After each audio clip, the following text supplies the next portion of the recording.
The views and opinions expressed in this podcast are those of the individual co-host and do not reflect the official policy or position of the Firearms Radio Network and or their employers. Viewer discretion is advised. This is especially true on our live shows.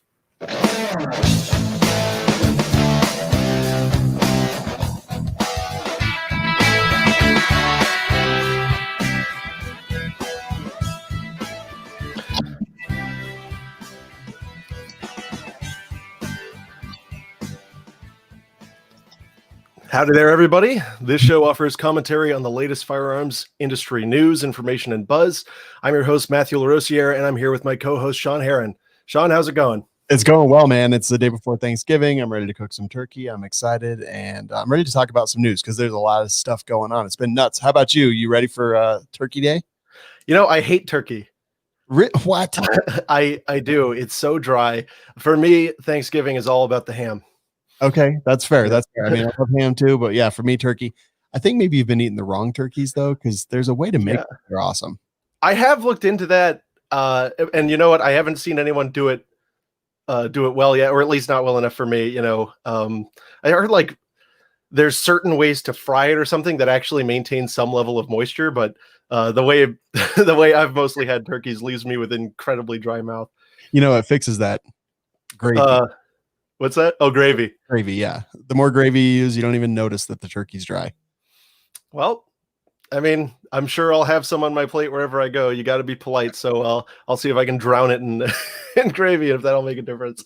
I think it does. I think I'm very positive in the chances that you'll be happy. I'll be happy no matter what. I mean, when there's beer and food, I'm happy no matter what. Absolutely. I look very forward to going into a food coma tomorrow. It's going to be awesome. And I'm sure for both of us, the hardest part is, I don't know. Well, I don't know. And for a lot of you guys listening, I don't know how many of you are around your extended family this year, but keeping politics, especially with our jobs, right, Shawn? Oh yeah. It's really hard to avoid those questions. You see all those memes that's like, I promise I won't talk about politics. And then it's like 6 beers later, it's the guy from The Patriot. Yeah, that's me, except before any beer. Like they walked the door.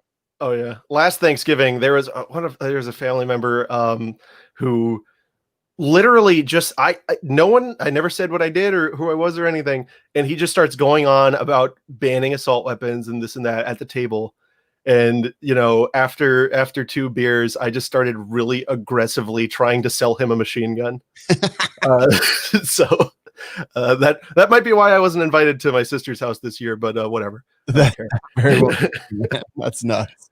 So anyway, let's move on. We've got something everybody's going to expect us to talk about this, so let's talk about it. Let's do it. We got the whole ATF Pistol Brace thing. I'm sure you guys have heard about it.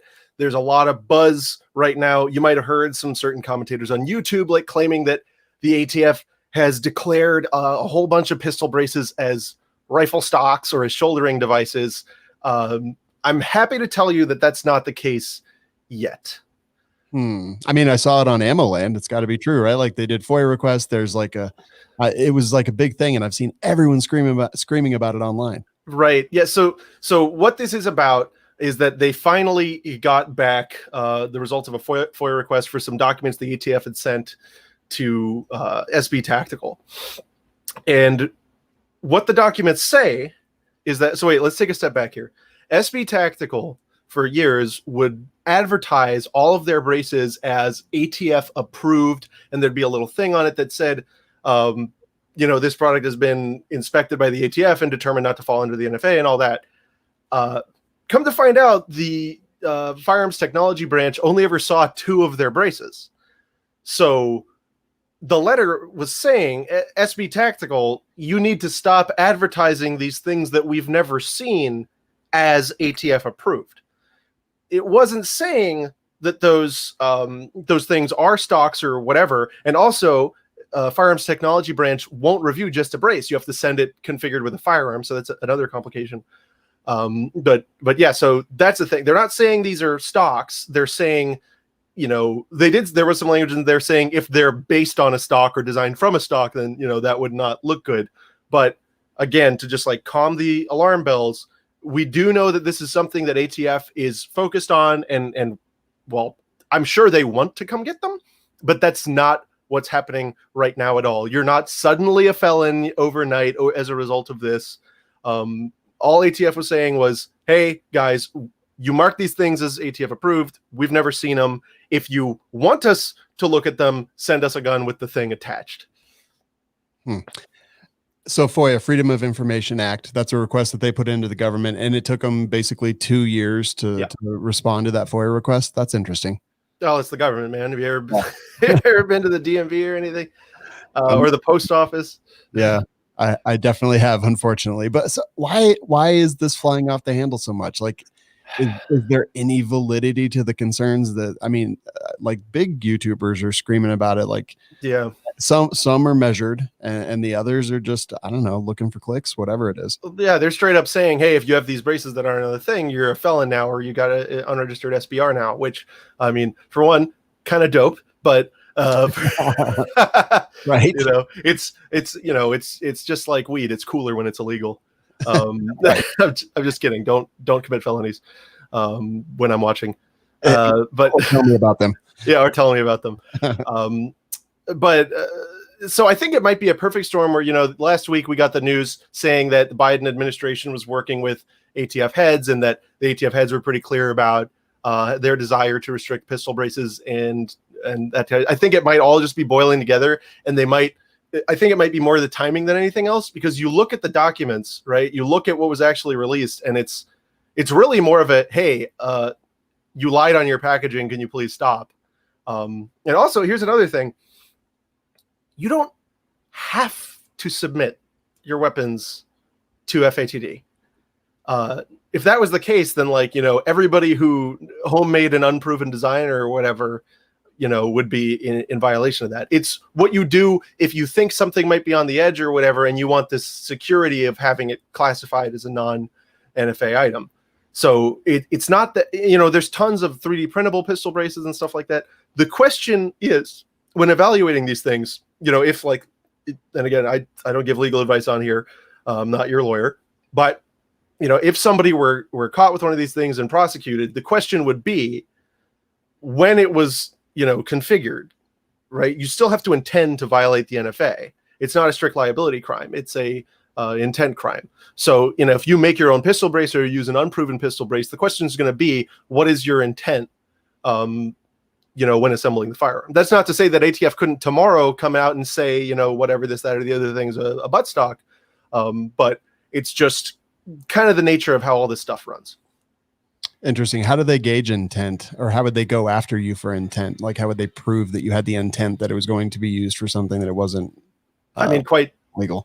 Quite candidly, in almost all prosecutions, the defendant just snitches on himself. They get to really depend on that in a lot of these types of cases. Or if you're a particularly wily defendant who keeps his mouth shut, what they'll do is they'll say, you knew, or you reasonably should have known, right? Or build a bunch of evidence from maybe they got a text message from you or whatever referring to it as a rifle, or they could use whatever evidence they want, but what they'd be trying to prove is that you knowingly assembled something that was in violation of the NFA, or that you should have known was in violation of the NFA. Interesting. I've seen a lot of backlash at SB Tactical, and I thought that was kind of interesting because isn't this very similar to what happened with Q? Like, it was some of the advertising stuff, and this is kind of like the same issue. I don't remember seeing a whole lot of backlash at Q, a little bit maybe, but I've seen a lot at SB Tactical. What are your thoughts there? What I actually haven't seen that backlash. Can you tell me a little bit about it? What are people saying to them? They're just saying that they're screwing it up for all of us, and I'm like, that seems a little bit odd to me, because the same people that are saying SB Tactical screwing it up for all of us are the people that are like, stop sending in stuff to get opinion letters on it. Right. So yeah, this is the tension, right? So yeah, you don't need the opinion letters, but industry giants will, want that security, right? And you've got shareholders and stuff like that. You want to know that your new project that kind of cuts close to the grain is going to be on the right side of the fence. That's understandable. But I mean, yeah, what's kind of happening here, and it's interesting that you say that, is, yeah, they were straight, they were practicing what you were just talking about. They built these things. They're like, these are pistol braces, so there's no reason to fuff around with it. And and just sold them without getting approval. And again, there's nothing in the ATF didn't claim it's illegal to sell them without approval. I've met the guys at SB Tactical. They're really cool cats. I don't really I don't really understand the anger. I think it might just be a displaced anger at the problem in general. Yeah, I think so. I think that there's a lot of stuff being talked about right now. Some big names in the firearms industry that are just they've decided that outrage will be their product today, and that's what they're selling, without real great analysis on this. And it's kind of unfortunate. Like, and I'm not. That's not to say that this isn't a big deal or cannot lead to maybe being a big deal, but as it stands right now, it's a request for information from the government from 2 years ago. Right. Also, as I understand, SB Tactical is really involved kind of behind the scenes in a lot of this stuff historically, and fighting for our rights. Do you know anything about that or familiar with any of that? Just from the conversations I've had with the guys at that company. Yeah, no, some of the stuff I wish that they, there's some things I can't say, but some of the stuff I wish was more public. Some of the things that they do, I wish they were more forthright about. And that's the case with every company in the industry, right? Like, to me, if a company's out there doing something that's on the edge and they get a meeting with the ATF, I think they should make a press release and tell people about what happened in that meeting. I'm not saying that any particular company did anything like that. And I don't have any knowledge that SB Tactical did anything. I'm just saying, just generally, when you're out there and you're doing these things that, the market wants what you're doing and other people want to be able to produce it. And people want to, like, a lot of the 3D printing guys are out there designing 3D printable braces. It would be nice if they had some of the information that these, big cats have in the industry. Yeah, for sure. Yeah. Is this related to, are there any cases like related to this at all? So there's, and this is, all right, this is complicated. So all this, and this is my hunch, but I'm pretty sure that you remember the whole GCA SBS thing that happened a while back. Vaguely, I recall some more outrage about some stuff. Yeah, so there was one of those shotguns that was the firearm, right? That had the front grip. Yeah. And it was involved. One of those firearms was involved in a fairly high-profile criminal prosecution down in the Southeast. And I think that this was like a tack on, kind of like, how they got Capone for tax stuff, right? They got to get something. Yeah. I believe personally, and this is a hunch, I don't have any privileged information that tells me this, but I believe that this whole thing, including this letter that, was just released, relates all back to that.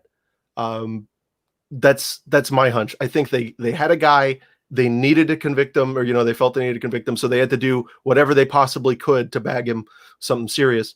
And so I think they wound up crafting a whole, new pile of garbage to be able to do that, which is horrifying. Right. Yeah.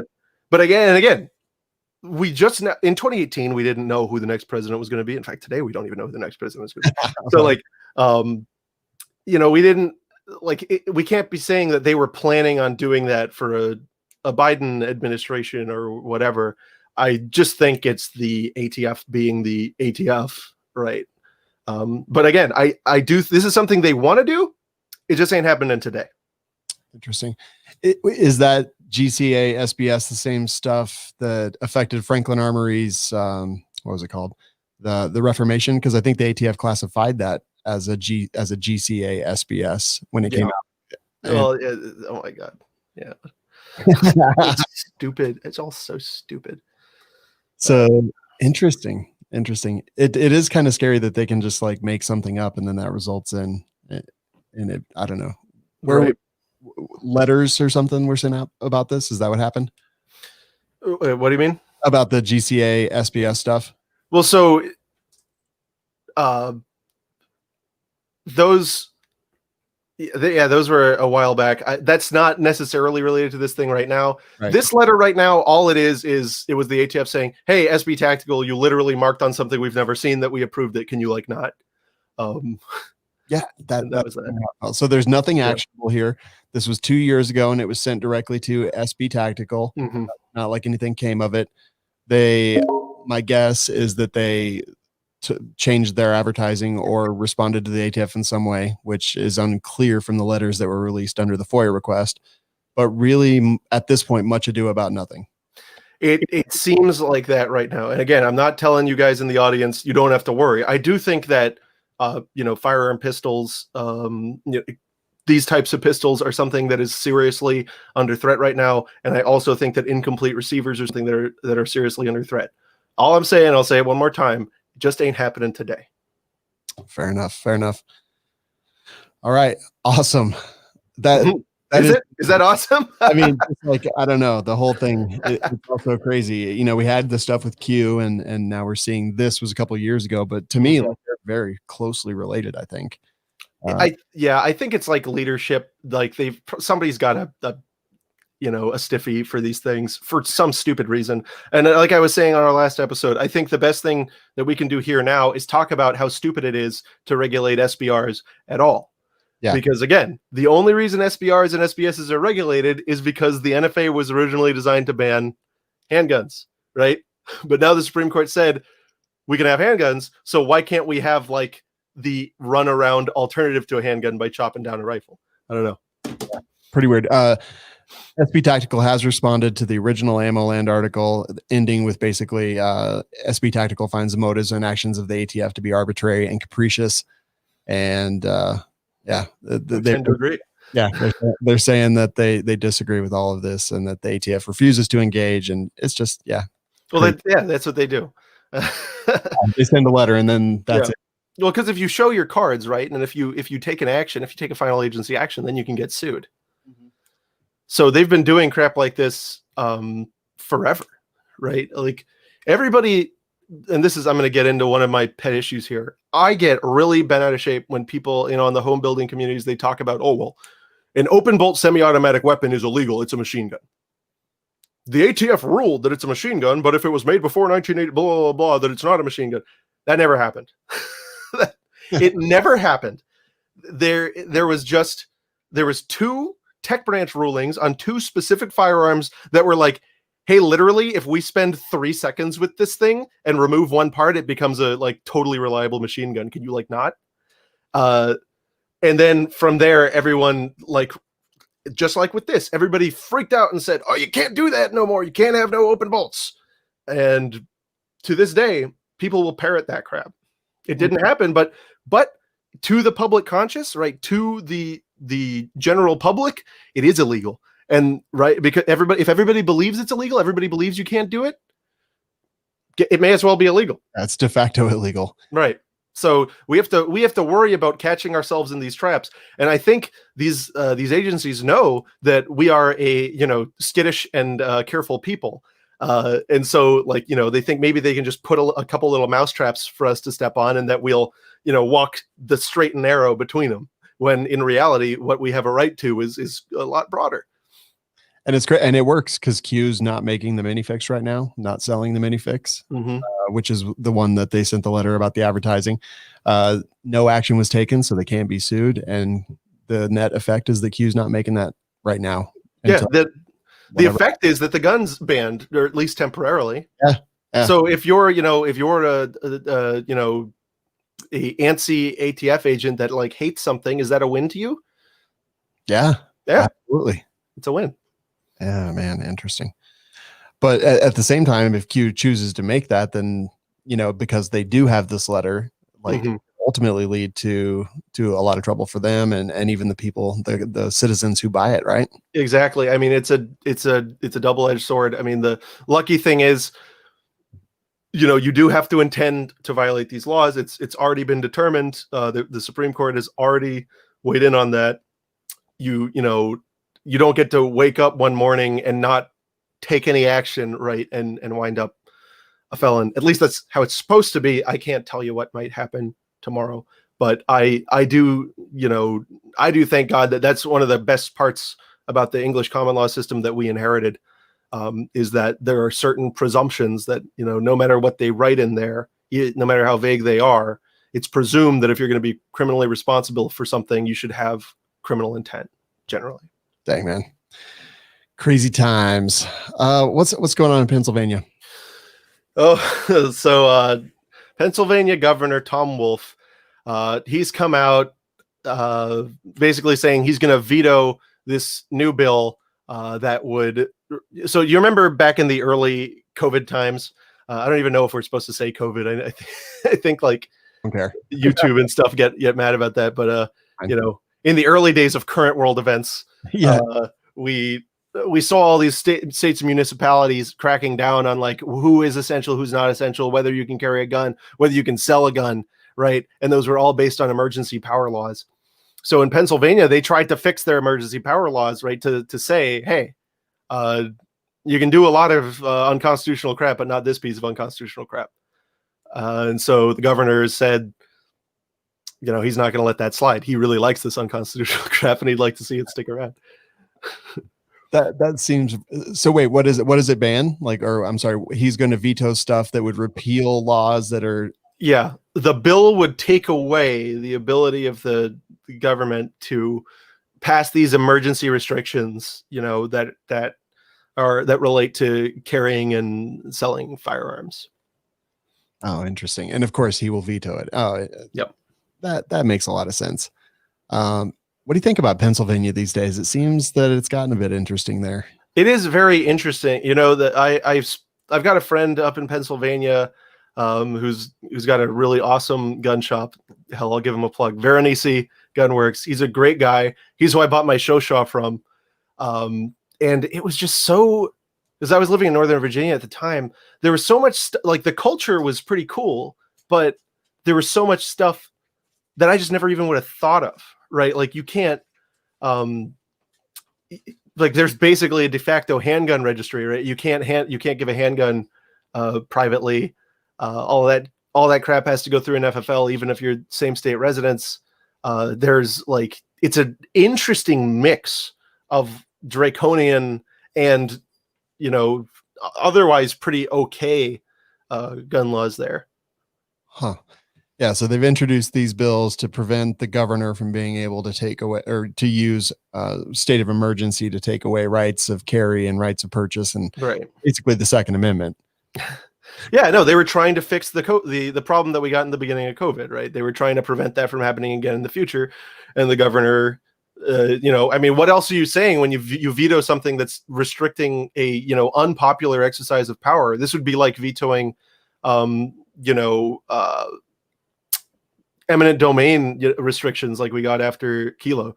You're basically saying, no, I know everybody hates this, but I'm the king and I want to do king things. Right.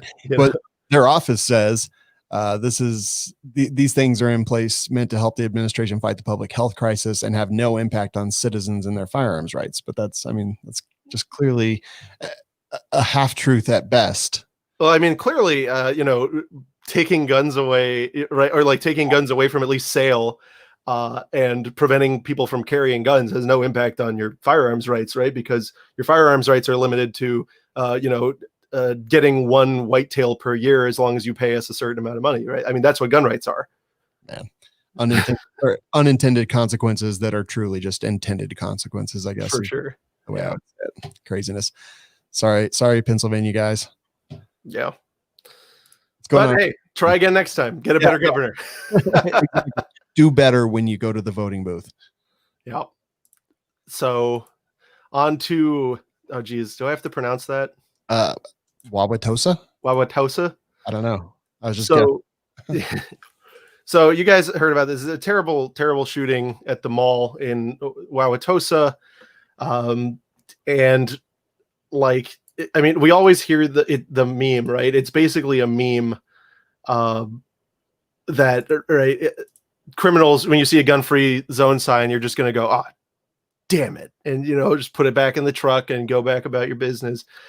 Well, this mayor at Wauwatosa, Wisconsin, like, didn't get the joke, I guess, because he actually came out and said, guns have no place in shopping malls or other crowded places which people gather. Mayfair has a strict no-gun policy.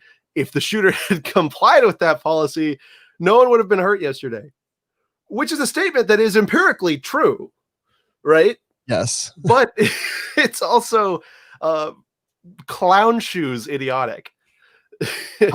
I genuinely can't believe that an adult, a thinking adult, someone who has actually run successfully for public office, even though it is mayor of his city, like Right.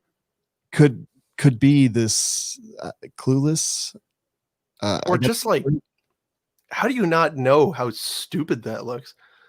Although, I mean, remember what Sacha Baron Cohen was able to get certain members of Congress to say. So maybe we just overestimate the IQ of elected officials. Maybe that's to help us sleep at night.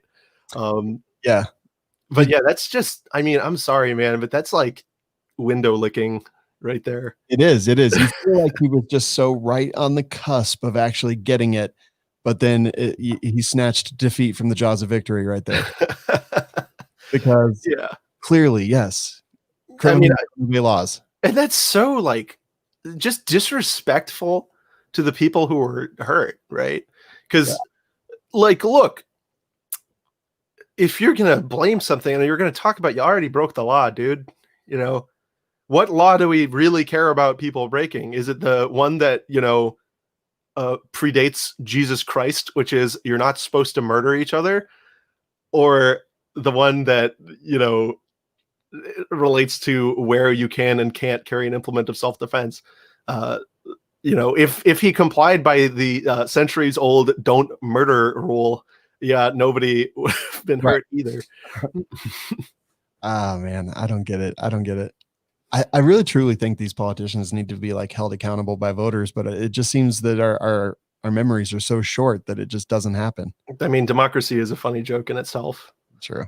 You know, they always say, I won't go into that anymore, but it's, you know, when you're like forcing people to go vote, and you're like, when you're forcing everybody to do it, and including people who, and not, you know, I use force figuratively, but including people who like don't care or know about their officials, what's the result going to be? You know, we've seen great advances in AI, but we still know that if you put garbage in, you get garbage out.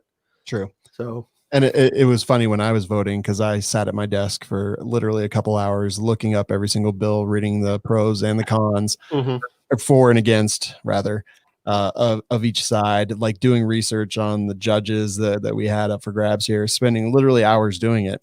But I know people are going to the voting booth and doing it in just a couple minutes, kind of based on what it is. Maybe they did the research up front, but I know that that's just not true. Like, you know, mostly they just pick they pick a D or an R, man. Like you, I vote because I enjoy it.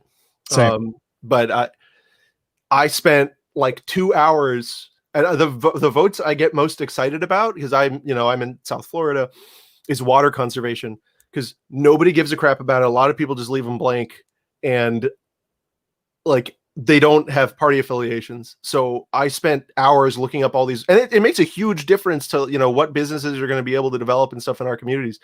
So I spend hours figuring out who's the most libertarian-esque water conservation person, and then I tell all my friends about them. And I like to think I actually make a difference when I do that. That's awesome. Yeah. It's it's a crazy. I don't know. The whole world's insane and everything's fake. I don't know. Nothing is real. Art is a lie. Yeah, there you go. All right. Now, we were just talking about Virginia. Yes, we were. So the Old Dominion's Attorney General is super, super happy right now. I mean, he must have done something great for the citizens of Virginia, right? Oh, yeah. He turned off a gun show, man. That's amazing. Yeah. Congratulations, Attorney General Mark Herring. By the way. Yeah. And like, did you see? I don't know if you saw the article we got linked, but look at this guy's face. Jeez.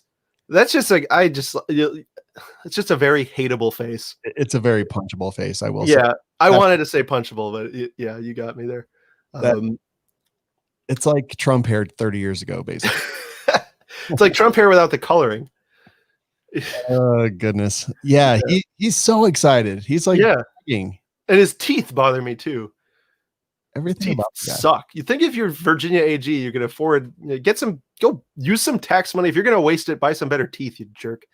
But anyway, Virginia AG Mark Henning, he was boasting and bragging about how he stopped the nation's gun show, which is one of the big names. Like I said, I lived in Virginia for a while. That was one of the big names. So we got excited to go to those nation gun shows. They were huge. We're talking hundreds and hundreds and hundreds of tables, really high quality stuff. It wasn't the type of gun show that, it was mostly just stun guns and airsoft, right? It was there. Like, I got a lot of good stuff at those gun shows. Yeah, I can imagine. I mean, it seems like it's huge. Just reading about the article. Oh yeah. And so yeah, they were challenging a COVID restriction, which would cap attendance to 250 people at a single time, which would be like probably 3/4 of just the vendors, Man. And so like I was saying, that would be just a total nightmare. The organizers were expecting like 25K over the show's period, like 2 or 3 days. But so yeah, the tweet was with the little like red sirens, which is so adorable. Like, yeah, oh, you Mark Henning, you goofball! Look at the breaking. I have successfully blocked a massive gun show from operating at full capacity this weekend in Nova, putting hundreds or even thousands of Virginians at risk for the sole purpose of selling guns is just not worth it. And I'm pleased that the judge agreed with me. Interesting. But the thing is apparently protests, those are just fine. Those are fine.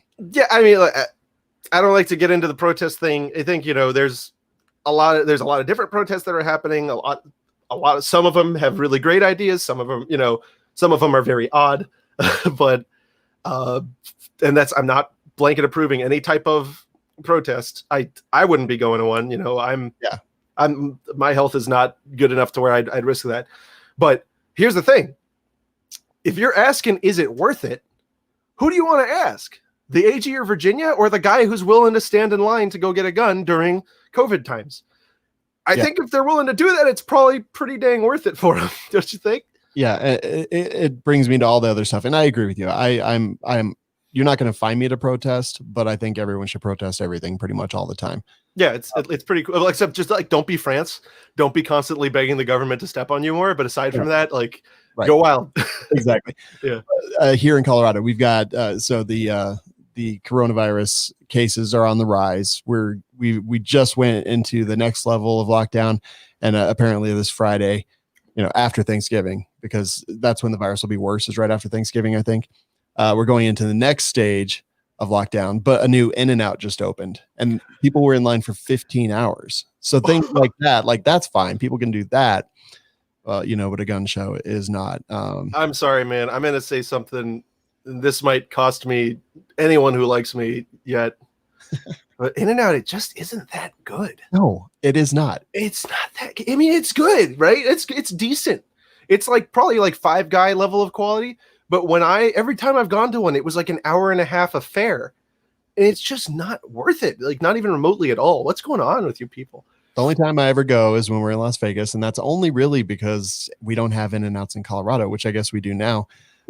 Yeah. For me, it's Five Guys, burgers and fries, number 1. And Freddy's burgers are number 2. And then maybe In-N-Out. But I will say that Whataburger sucks. Oh, you know what?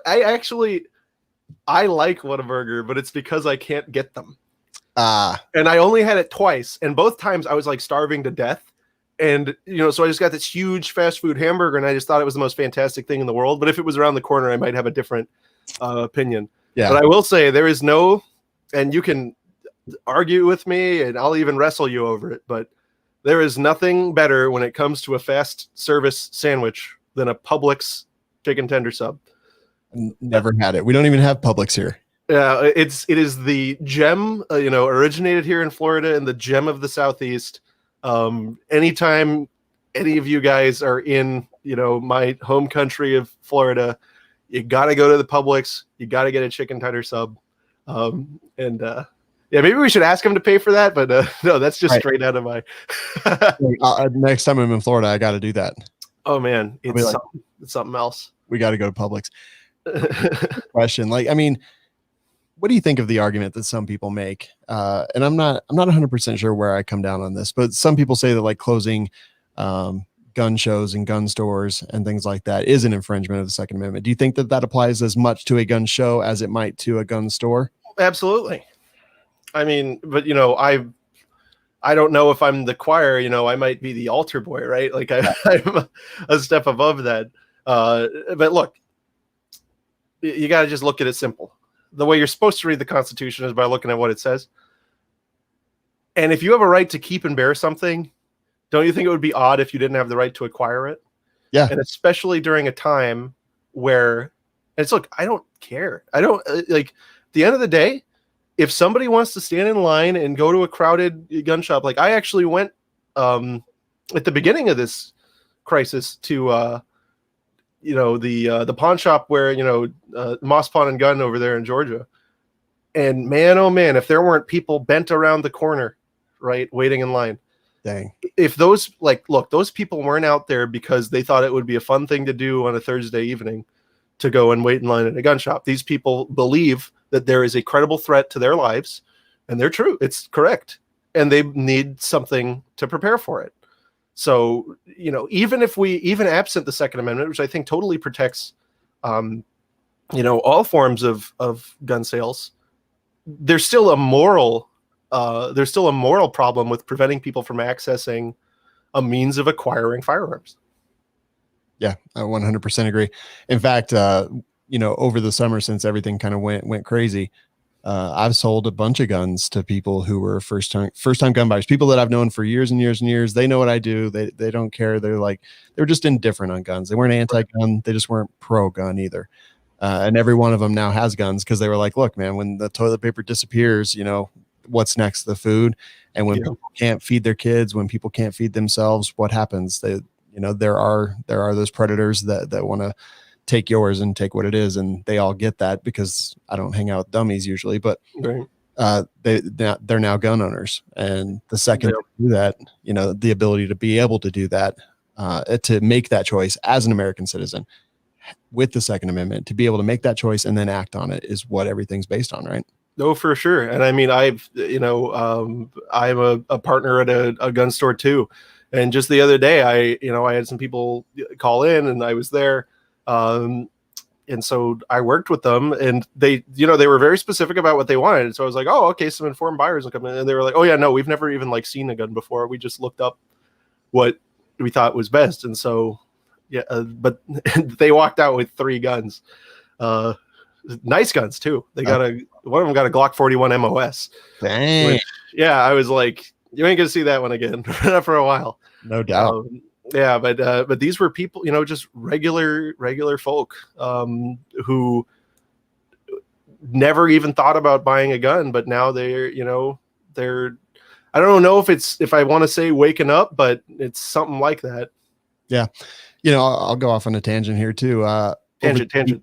Over the weekend, I was in Texas at the Texas Gun Experience. I was teaching 2 civilian medical classes, and we just happened to be getting a tour of the place, and they let us shoot a bunch of cool guns. But we went into the VIP lounge, which is members only, and they were treating us really well and everything. So they took us into the members lounge, and they're like, "You guys can hang out here until the next thing or whatever."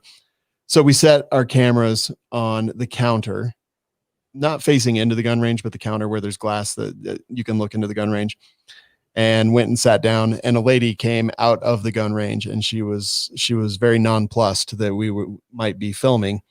And I assured her, I was like, hey, look, it's not even pointing in there. Clearly they're not turned on. There's no lights on them or anything. We're not taking pictures of anything. And she's like, oh, okay. No problem. I'm just very concerned. I don't want anyone to ever see a picture of me shooting a gun or anything. She's like, this is the second time we've ever shot guns. And just after everything this summer, we decided to become members here and buy guns just so that we were protected. But she was so scared that someone may see her on the internet or whatever holding a gun. And she said that it could be very damaging to her husband's job. And I think that's interesting. And I bet there's so many people out there right now that are just like that. And you know what the big difference is now? What's that? And I'm sure you heard this a million times, and I've heard it a million times. Whenever somebody finds out you sell guns or you make guns, in our case, you used to hear all the time, I can't imagine why anyone would ever want something like that in that house. You ain't hearing that anymore. No. Even people who are anti-gun, they don't get to say that anymore. Yeah. Yeah. So it's different. And I mean, while I do think that what that woman was saying is weak and not at all cool, I at least think I think it's a problem, because clearly she doesn't have a problem with practicing and with owning a firearm. Yep. But then why, if you respect and appreciate how important that is, why would you still make yourself a pariah? I don't know if it's just because, like they might be college professors or whatever, and you're in this bubble and gun owners are these weirdos. I can get that. Right. But I can understand not wanting somebody to have a picture of you shooting a gun. You may think it's a bit vulgar or tacky or whatever. I just can't. I can't understand, and maybe I never will be able to understand, but I can't understand like the intense, like stomach, the stomach retching reaction some people have to that concept. Yeah, it's very tangible. I was just talking about it this morning with my girlfriend. One of her family members is like just terrified of guns. Oh yeah, no, and I used to. One of my colleagues back when I was at the Cato Institute, Trevor, he used to give an example when he would talk about guns. He would say, what you have to understand is most people, like when they see a gun, it scares them, and this is back then, right? Most people are anti-gun anyway. It scares them, and they have like a visceral reaction to them. And then he would say, for example, if somebody had walked into my friend Matt's, living room, they would probably start like dry heaving. And I had that happen. And it's like, look, I don't have guns like all over the place, but I have a couple of just like bolt action rifles on display in the living room, and I've had more than one person come in and like cringe, like, oh my god, what is that? Weird. Yeah. So, but I think it's changing. Yeah. But I don't know. I know that we'll never get or at least not for a generation or two, get I don't know why you would ever want a gun. What I'm hoping is that we can change by being really nice and cool to the new gun owners. I'm hoping we can change the public perception of what it means to be a gun owner and make it something that people are happy to say. Yeah. My first response to that, or my first thought when that lady started, she was like straight up bitching at me. I was like, lady, this is not the place to be a Karen.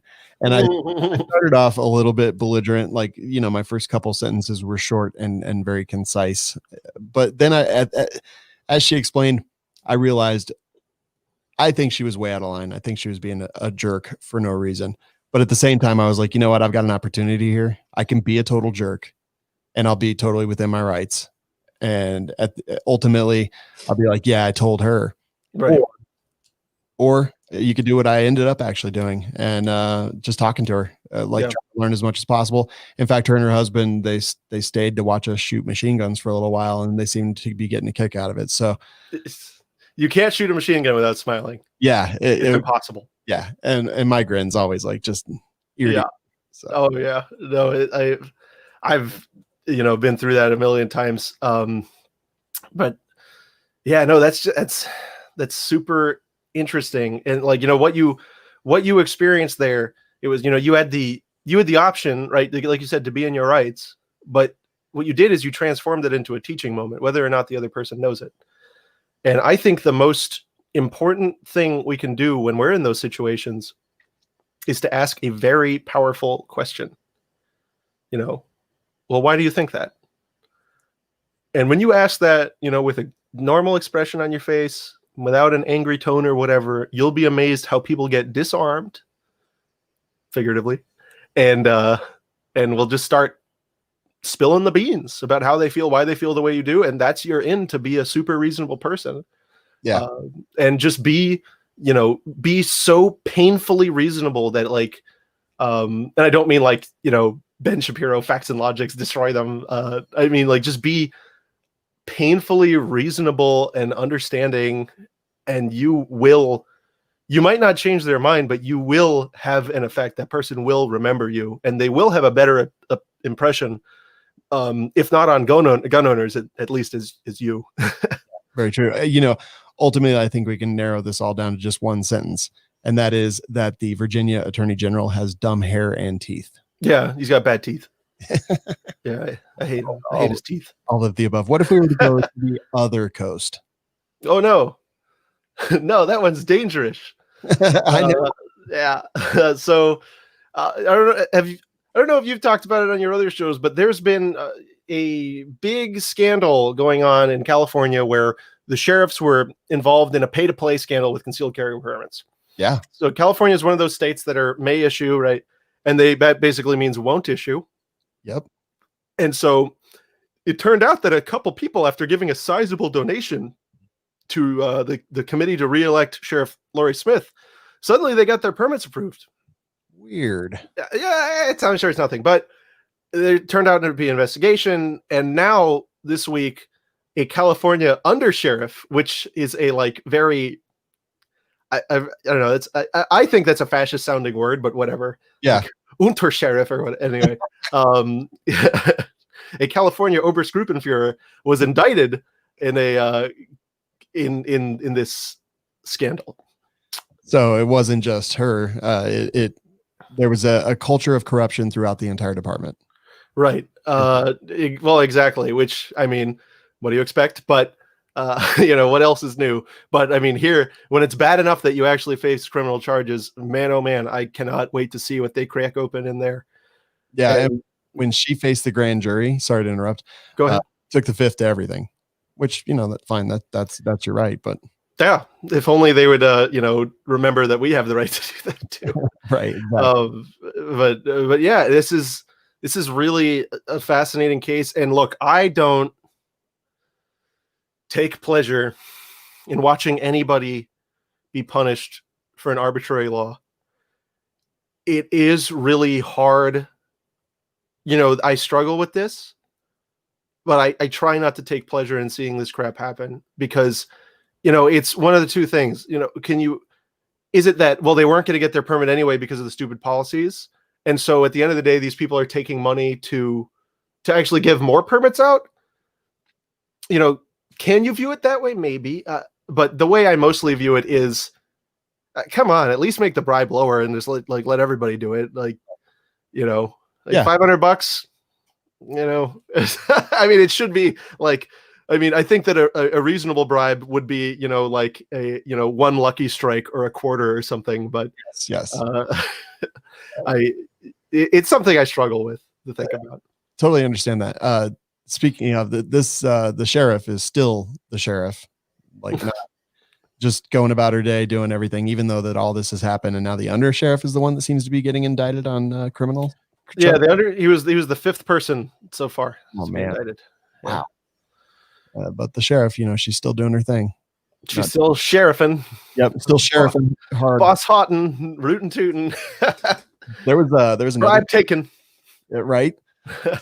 There's another story, something about Apple. I didn't read much into it, but it was very similar to this. Someone in charge of security at Apple was getting people firearms and things like that illegally. Whoa, cool. Yeah. Thought that was interesting. Maybe that'll be on the next episode, because I just remember seeing the headline and I didn't really dig into it because I don't really care about Apple very much. Check it out, man. I mean, I've met a lot of these people from these these evil tech mega corporations, and at the end of the day, honestly, despite the fact that they're profoundly anti-gun a lot of times, these guys that are entrepreneurial will straight up just ignore whatever laws that they think are getting in the way. So, which is really cool. Like when you look at Uber, in the beginning was just straight breaking the law. And right. They were like, let's just do it anyway. So a lot of these guys really think that way. And it's just, it might be that they just haven't, woke up to the way that guns actually do get in their way. And maybe this is the genesis of that, like what you're talking about. That would be cool. However, my squirt gun emoji seems to indicate that we might be a little far off from that. Right. Totally agree. But again, it's, for thee, but not for me. Mm-hmm.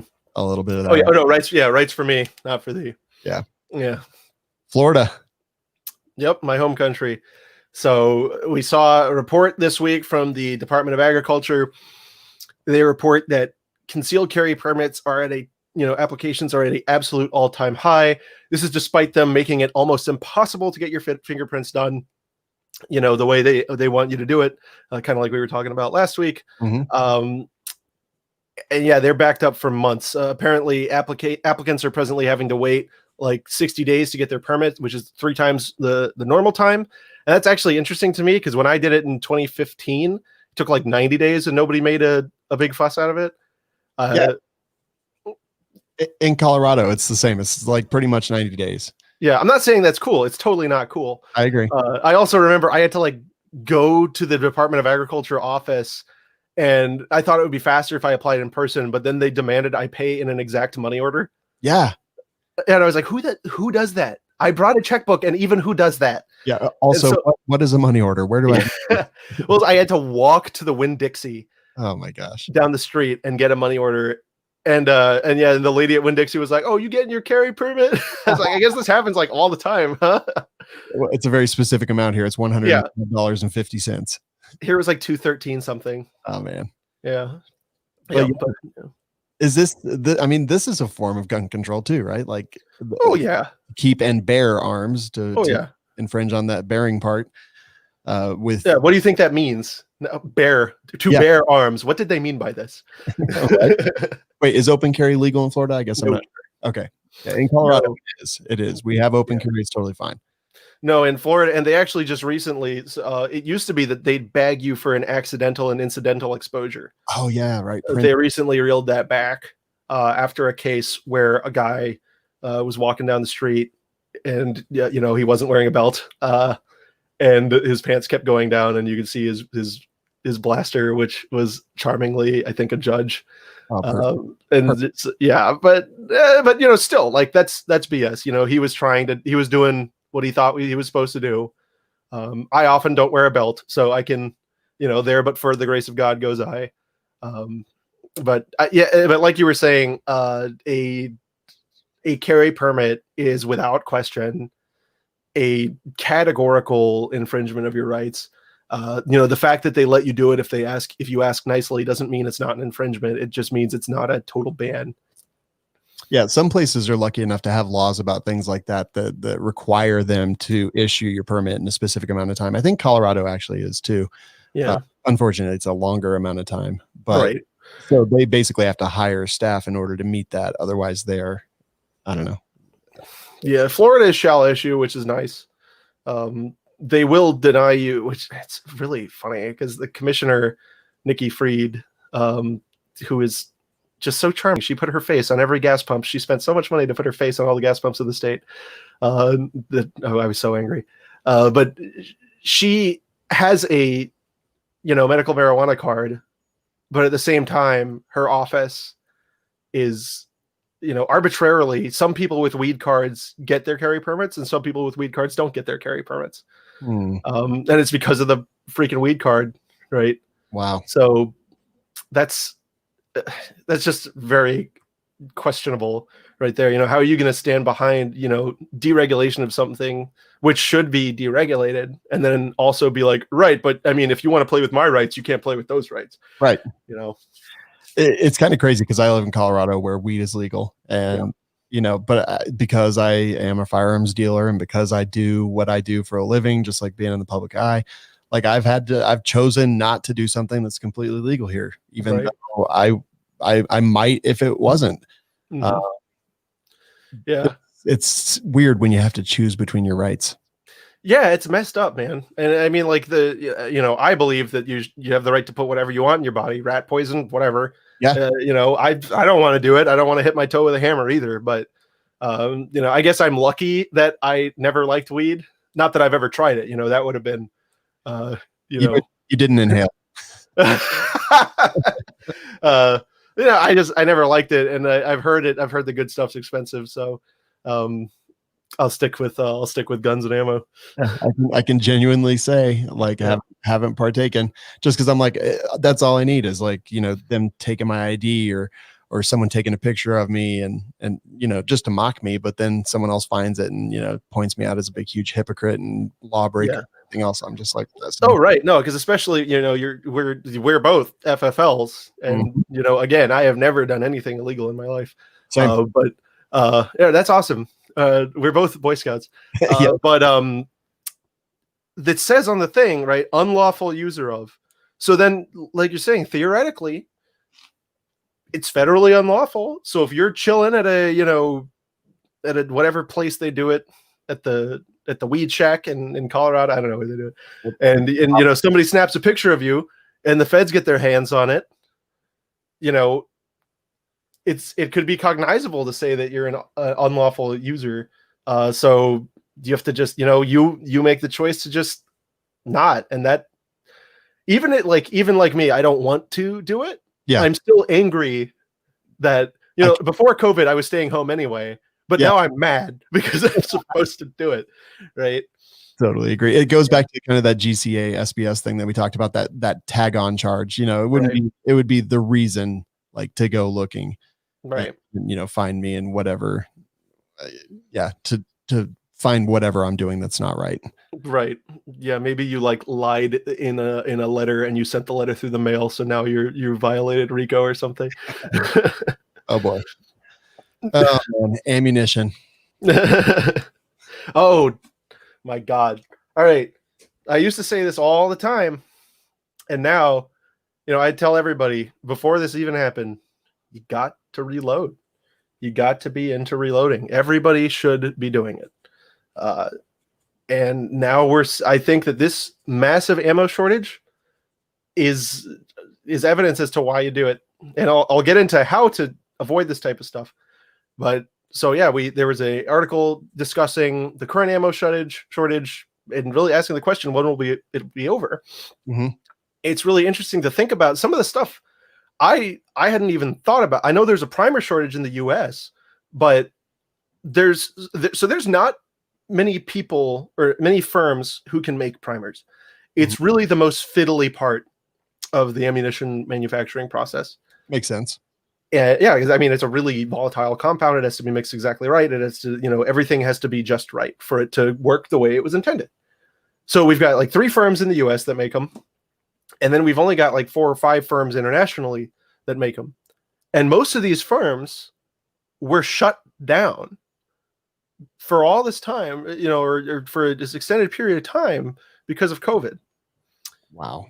So, some of the places in, Ukraine and Russia, the Czech Republic, where we get a ton of our primers from, and they're actually very affordable, we're just not coming in. And so no primer, no pew, right? Yeah.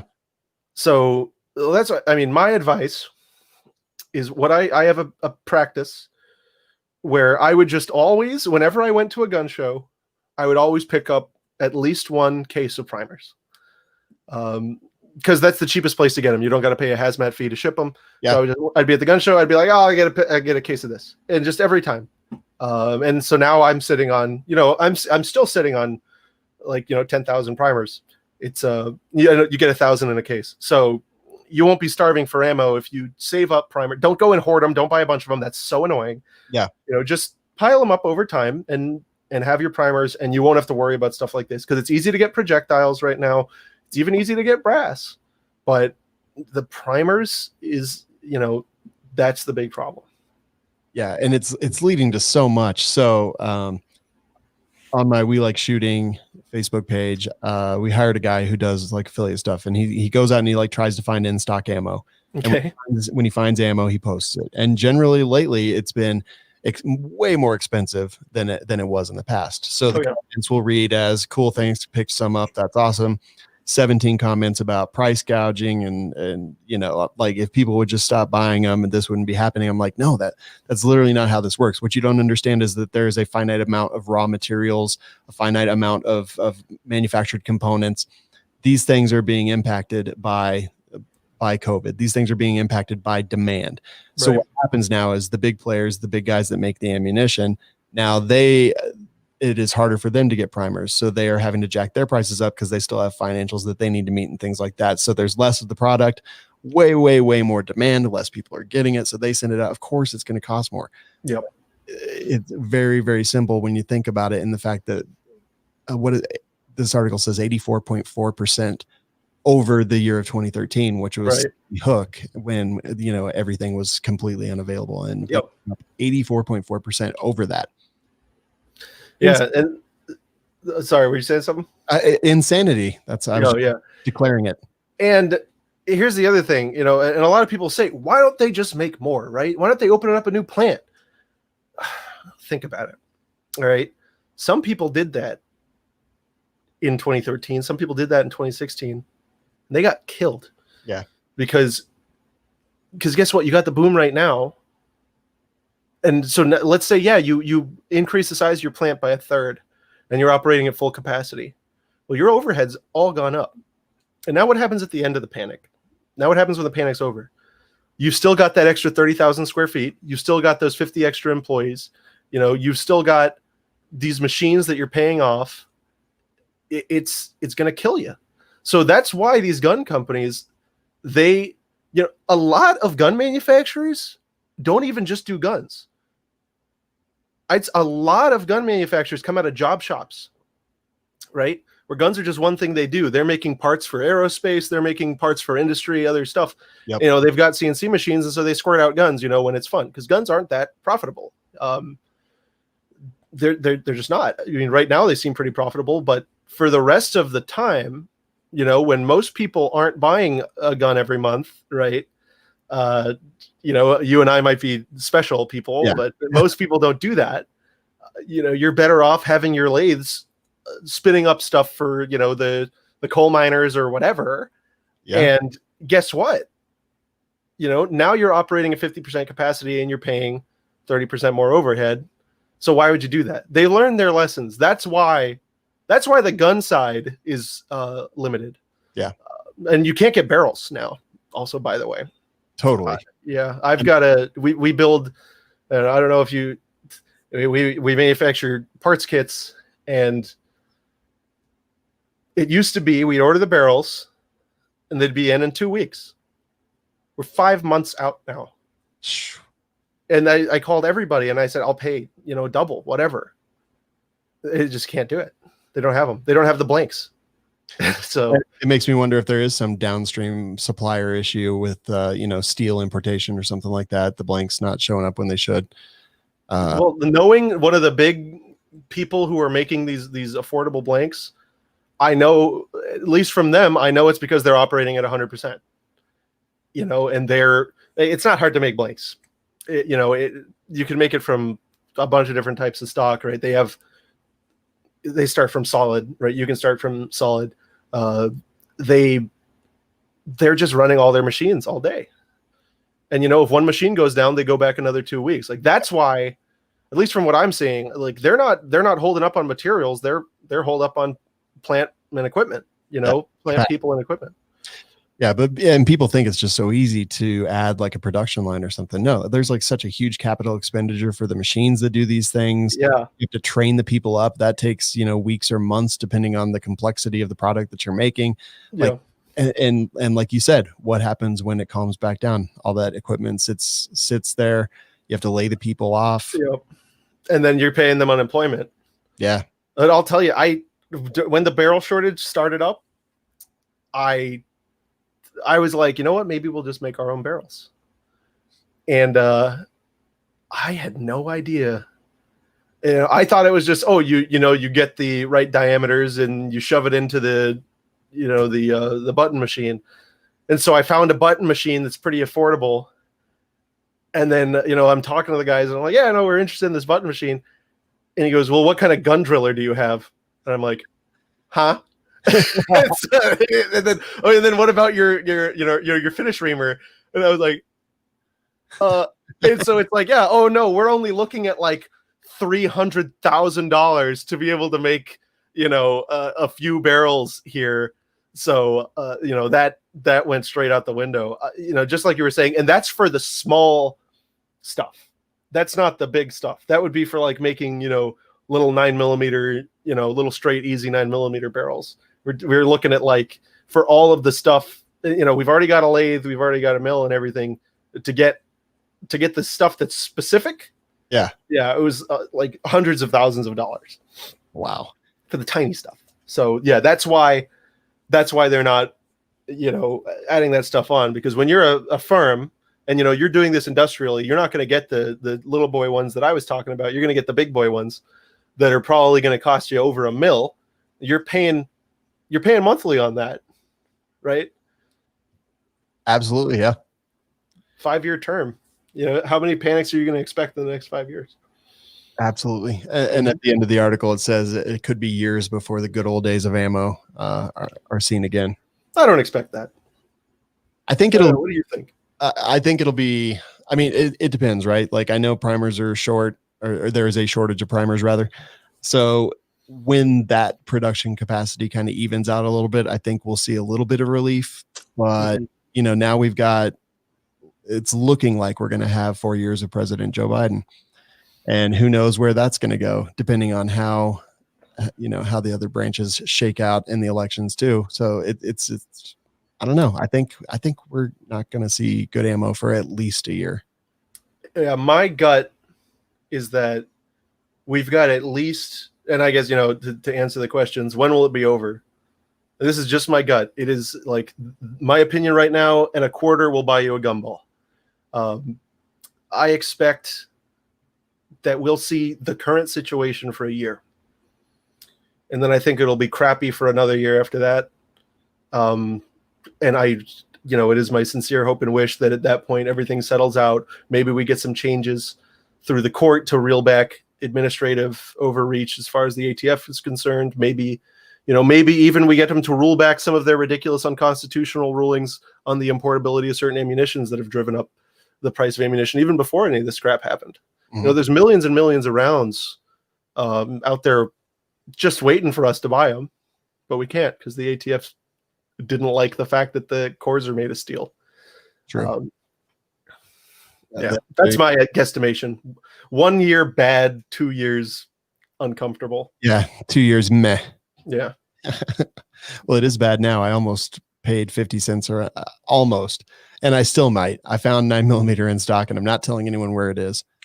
And they had a case for a price that I didn't really want to pay, but it also wasn't as bad as I've seen lately. And I'm just like, should I? You don't have a reloading press? I have 3.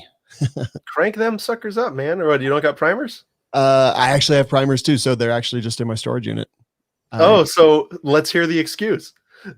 No excuse. I sold my house, put them into storage, and I haven't pulled them back out yet. Oh, they're in storage. Okay, there's your excuse. That's an excuse. All right, that's a good excuse. I need to, but genuinely also, like, for We Like Shooting, which is like my day job, right? We shoot a lot of ammunition. So right, man. And I mean, look, I'm sure you've still got thousands of old components. When our per unit cost for 9mm was 7 cents. Yep.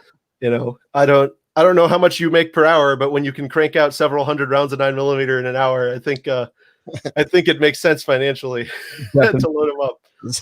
But I will say, I was dogging on you. I haven't done it either. And it's my progressive press is in storage too. Nice. But my single stage is here, and so I've been making rifle ammo though. My single stage is in the next room, and then I've got progressive presses, plural, in storage. Yeah. No, I don't go anywhere without my single stage. When you have a Shosha, you need to be able to make 8mm. Oh, that's awesome. Well, I think that's going to do it for the stories today, man. Well, there we go. It was only another hour program. I know you guys aren't used to that, but let us know if you like it. All the feedback I've seen so far is good. If you guys are liking the new show, let us know. Leave us a review on iTunes. If you don't like it, send me an email or send Matt an email. Whatever. I love talking to you guys. And also, like we were saying, you can find me on Twitter, Matt LA at Law. Same thing on Instagram. I'm actually starting a YouTube channel today. The first thing I'm going to be talking about is this pistol brace thing, and that's called FUD Busters. So I'd love it if you guys checked me out on there, where whenever FUD lore comes up, we're going to try to bust it for you. That is fantastic. And seeing your Twitter name, and I know I've made this joke before, but it just, every time it strikes me that you need to start the Matt Law at Law blog. Law blogs are so boring. If I got enough demand, I would do it, but I don't. Law blogs are just so boring. I understand. And reading, that's no fun. That's why people podcasts. I can't read. Exactly. Never learned to read. Definitely leave us a review. Check out Matt on Twitter. And Matt, any final words of wisdom before we wrap this up? Get a reloading press, get some primers, and be nice to people who don't have guns yet. You might make a friend and maybe even a supporter. Boom.